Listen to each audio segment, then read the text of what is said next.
Hey guys, thanks for joining us again. So this is episode 4 of our Making a Wallet series. And in this video, we're going to focus on dyeing our leather, assembling it, and then probably burnishing our edges to kind of get this almost done. The last video will probably focus on stitching. But at this point, we've got our vegetable tan leather cut. I actually cut 2 pieces and tooled them both so that I have a duplicate. I do want to recommend though is I let these dry overnight so that I know that they're pretty much bone dry.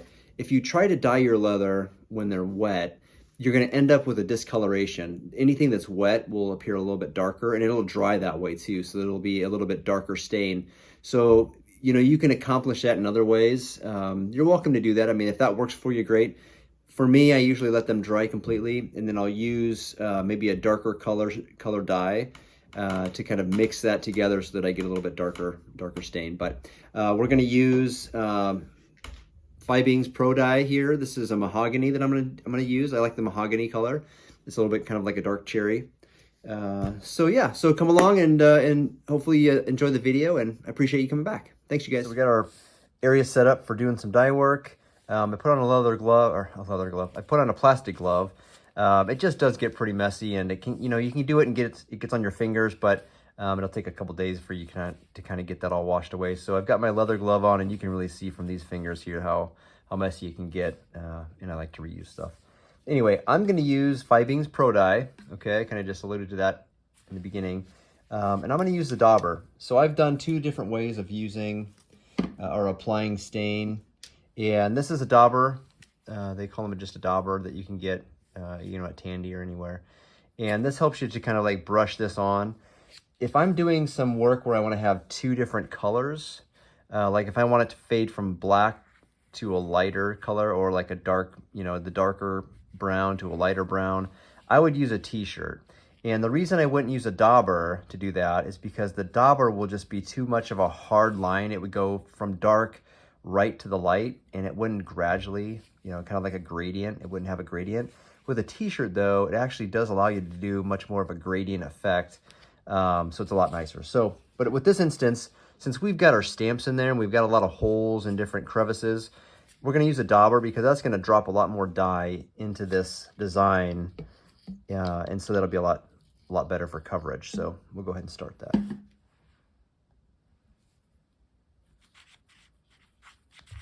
And you just kind of do some circular motions. But you can kind of see how it is still pretty tough to get into these holes here. So I'll kind of go back.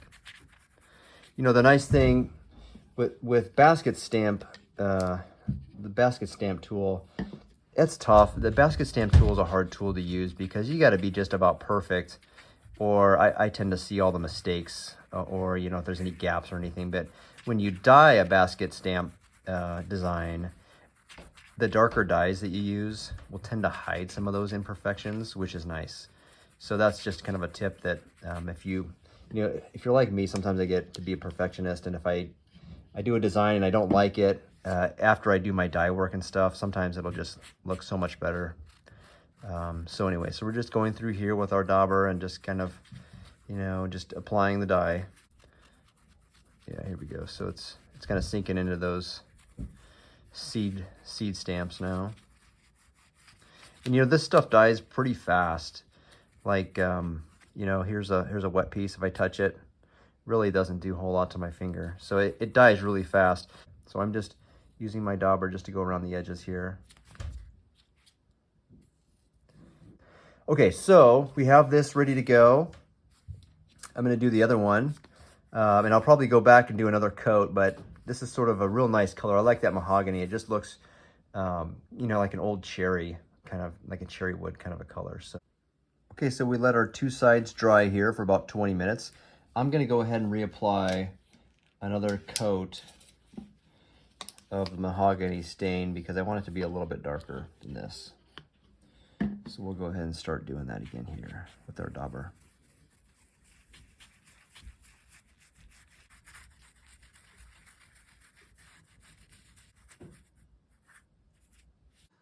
All right, guys, so we let it dry for a few more minutes here.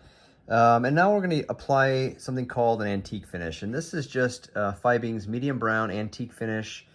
If you can see in here, it's kind of like just like a paste. You know, there's different ways to apply this. Some people will use like a sheepskin to apply it. Honestly, I'll just use a paper towel. That works just fine for me.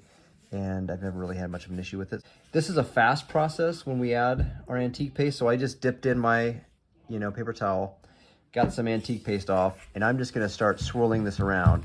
And the antique paste, you just want this to sort of go into all the cracks. A little more.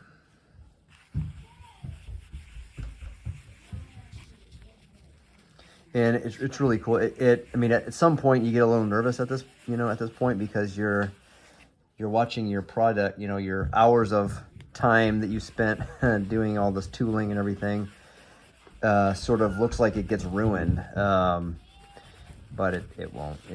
It's kind of nice. So you can leave this on, I've left it on before overnight, and it gives it a light, it keeps it pretty dark. But most of the time when you apply this, as soon as you're done applying it, you're grabbing a clean paper towel and you're starting to wipe it off. So I've just tore my paper towel. So I'm gonna start removing this antique paste now and start just trying to remove as much as I can from this leather.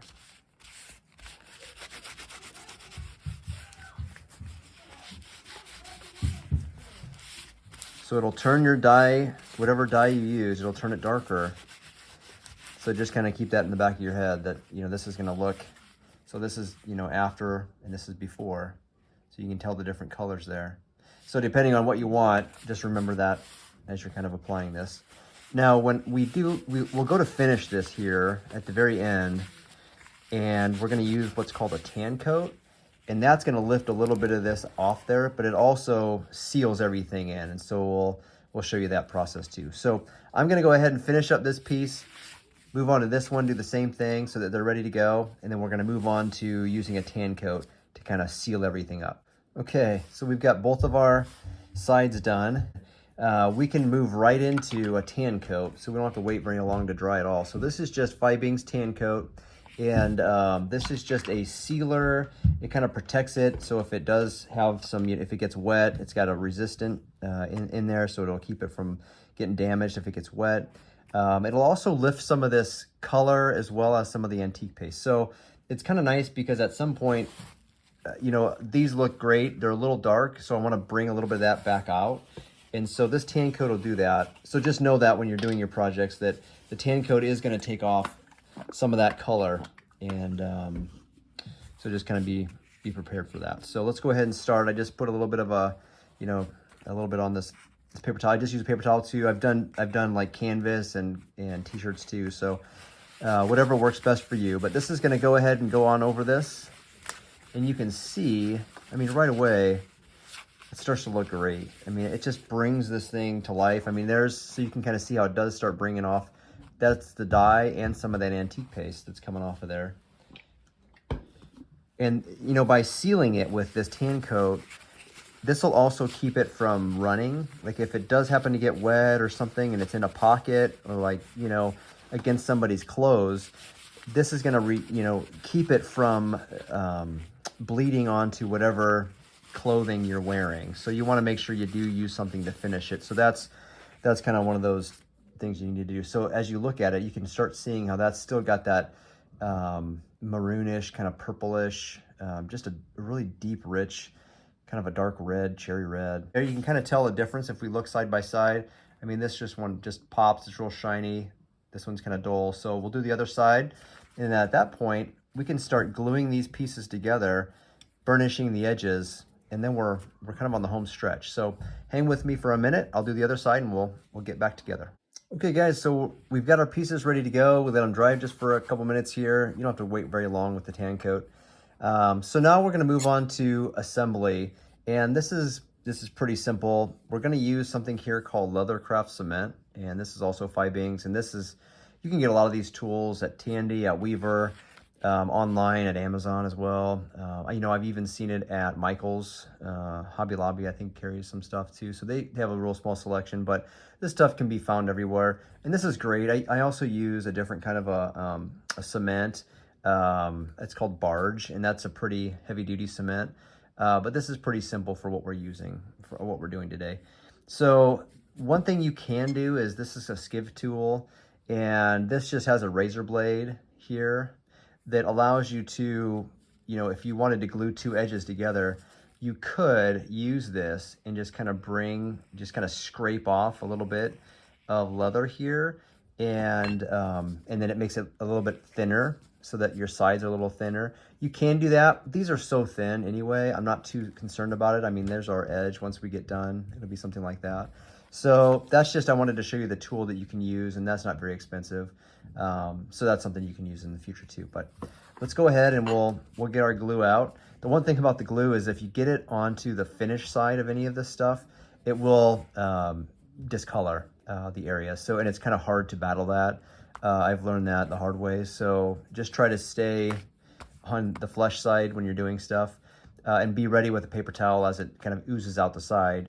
And then always know which, you know, as you look at everything, know which side you want to leave open, because you don't want to glue that side. So if this is going to be our top, we don't want to touch this side. We want to leave this as pristine as we can. So, all right, so we're going to go ahead and glue our edges here. And all this is doing is just allowing us to hold this wallet together, so that when we go to stitch, we're not fighting the edges not being together. So it doesn't have to be, you know, super thick or anything. And, you know, right there, see, I got it on my finger. If I were to accidentally touch the finished side of this, I'd be in trouble. I would have a definite, you know, discoloration. It wouldn't look good. It'd be a little smeared, and that's tough to fix. I'll be honest with you. That's a hard one. So you don't want to get all this way and realize you've got that to deal with too. We've got our two pieces. I'm going to go ahead and put these together, and these don't glue right away. I mean, you've got like about a minute or so to kind of finagle things around, but I am just trying to get these edges to match up as best as I can, because when we go to burnish, if they're perfectly centered or perfectly aligned and flush, that just makes everything look so much nicer. Okay, so you can kind of see that I'm up a little high on this end, so I'm going to push the wallet this way a little bit. And so you've got a little time to do that. You don't have much. I mean, within a minute, it starts sticking pretty hard. It is easy to like pull it apart. It's not like super glue by any means. You can pull it apart and start over again. But yeah, you can kind of see how it's coming through there. And so it's not too bad right there. But if it were to get real bad, you'd want to wipe that off before it curled around the edge onto your finished side. So, and this is our top part that's open. Yeah, so for the most part, I think our edges are pretty flush. That'll make it really easy to burnish. I'll just use a fingernail to kind of clean that part up right there. Yeah. So I think we're gonna let that sit for a little bit. I'll kind of push on it. Just let it dry for a little while, and then I'll kind of show you the next step. What we're gonna do now is we're gonna burnish the edges. And what burnishing the edges means is you're really rubbing the edges here to get a friction going, so it almost sort of like burns, just really kind of heat treats these edges so it gets a nice professional look and feel. You can use a couple of different tools for that. So there's this, you know, kind of a wheel that you can use, and now this won't work on ours because you can kind of tell right there that's a little bit too wide. Our wallet's a little bit too wide for this wheel, but that you get the idea. Here's a different tool, same idea. So you can rub it and have just different sizes to choose from, and that gives you a nice something to hold on into your hand. Here's another style, just something real simple. You know, I've used like handles before. I mean, honestly, I've used this in certain areas where I needed to get a certain angle. I mean, I have a son that has a 3D printer, and he printed me one of these. So, you know, you have all sorts of different styles. You can maybe find one or find something that works. And honestly, when I'm done burnishing it, I have one more special tool that I use to finish off with a kind of a final burnishing, and that's my shop rag. Now this is just a piece of canvas, and this works awesome. I use it for so many different projects, and it's gotten a lot of wear and tear, and you know, it's just really, you can't just buy something like this online. This is, you just got to kind of use this for a while to get a really nice soft rag. But this helps me kind of at the very end. I really like to go around the edges and just use this to sort of burnish everything. Okay, so the first step is to go ahead and take our sponge and our water, and I've just got this sponge wet, and I'm going to go around my edges and just get these wet. And you want to also be careful that you're not too wet, because you don't want this dripping onto your kind of finished sides here, because then you'll see some watermarks potentially. So those are actually pretty easy to burnish out, but just one less thing to worry about. So I'm going to take this tool here. This is the one I like the best. And I'm just going to go ahead and rub this here, and you'll be able to see here. That's the top. Let me start with the bottom. So you can kind of see, I'll just try to do one side so you can see the difference. But as I'm rubbing this here, I'm just generating friction, right? So not super a lot of pressure or anything, but you can kind of start seeing the difference. Like you can see how shiny that edge is getting compared to this other side. So this side's getting a lot more professionally finished here. And then you just take, you know, just take a lot of time to do that.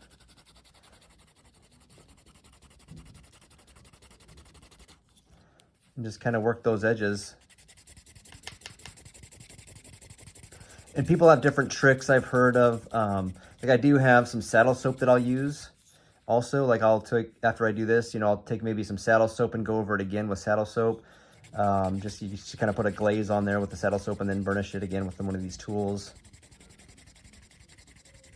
You know, and the other thing, if you find, so you can kind of see how that edge is really getting nice and shiny and just kind of nice and smooth. And here you can see like an unfinished side. That's a finished side right there. On the other edges. And it's really about heat, you know, generating that heat so that it seals up that edge. And then you can almost not even tell that there's two pieces of leather anymore. And corners are tough. You just kind of got to go around them and take your time and just do your best. I do have a machine that I'll use for projects to burnish, and those are pretty cheap too. It's just got one side's a sander, one side's got a wheel that is just basically fashioned. It looks kind of like this, and that makes your job a little bit easier, especially if you're trying to get things done fast.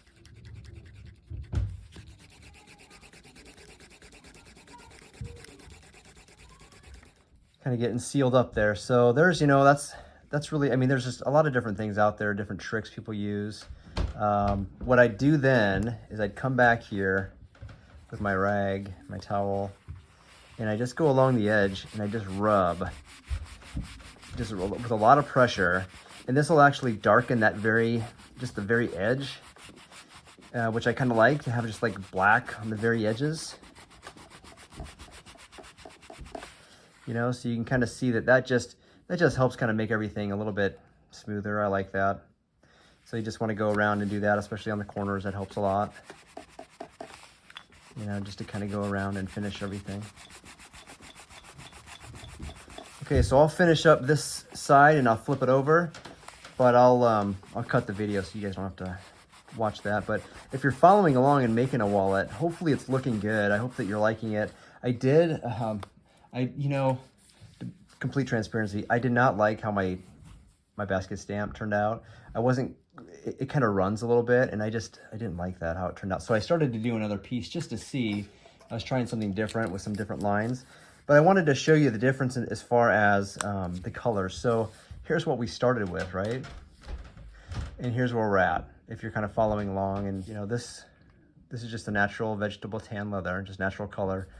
And this is just after a dye and an antique paste. So so you can kind of like use your imagination on different ideas and things to do, but I just wanted to show you that. Okay, so one of the things I did mention too was using some saddle soap. So this is just Five Beans saddle soap, and I'm not sponsored by Five Beans at all, but I just use all their products because they're really good.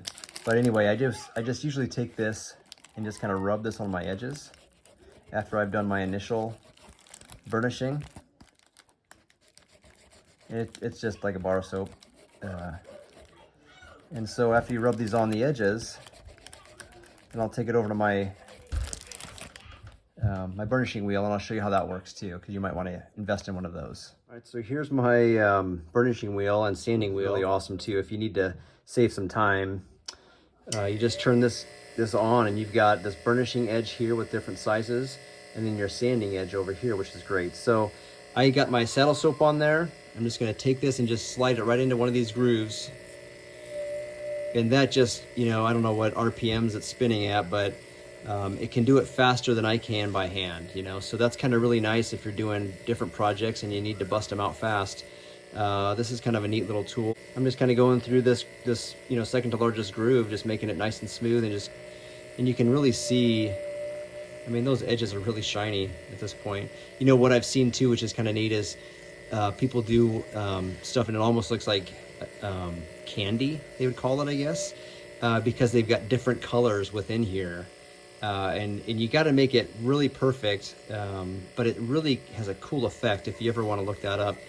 Maybe I'll do a video one of these days too to show you how to do that, but it's kind of a neat effect if you have different, you know, even if it's just a natural color and a brown color and a black or something, but it's kind of neat to see the different effects, the different layers.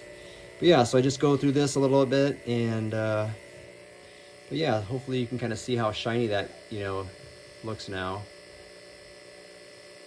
Okay, guys, so we're almost done. I mean, at this point, everything is pretty well done except for our stitching. The glue itself is pretty durable. You could actually just use it like this and not even stitch it. I've seen it go for quite a while where it doesn't, you know, have any issues with that. I mean, if you put enough glue on there, it'll stay sealed pretty well. So you can even put some rivets in the side, you know, maybe in the four corners or something, and call it good, and that'll actually probably work just fine. But I will show you in the next video. That'll be part 5, and that'll be finishing up our wallet with doing a stitch, and it's going to be a saddle stitch, and I'll show you how to do that, some of the tricks I've learned with doing that, and yeah, kind of show you how that works. Thanks again for watching, you guys. I'm glad if you've been able to watch all 4 episodes. We really appreciate it, and it just helps us to make more content. And so hopefully we'll get through lesson 5, and you'll have a wallet, put in your pocket, and use it for a really long time, because this will last. It's, you know, real leather, and you made it. So hopefully you had a great time. We'll see you in the next video. Thanks, you guys.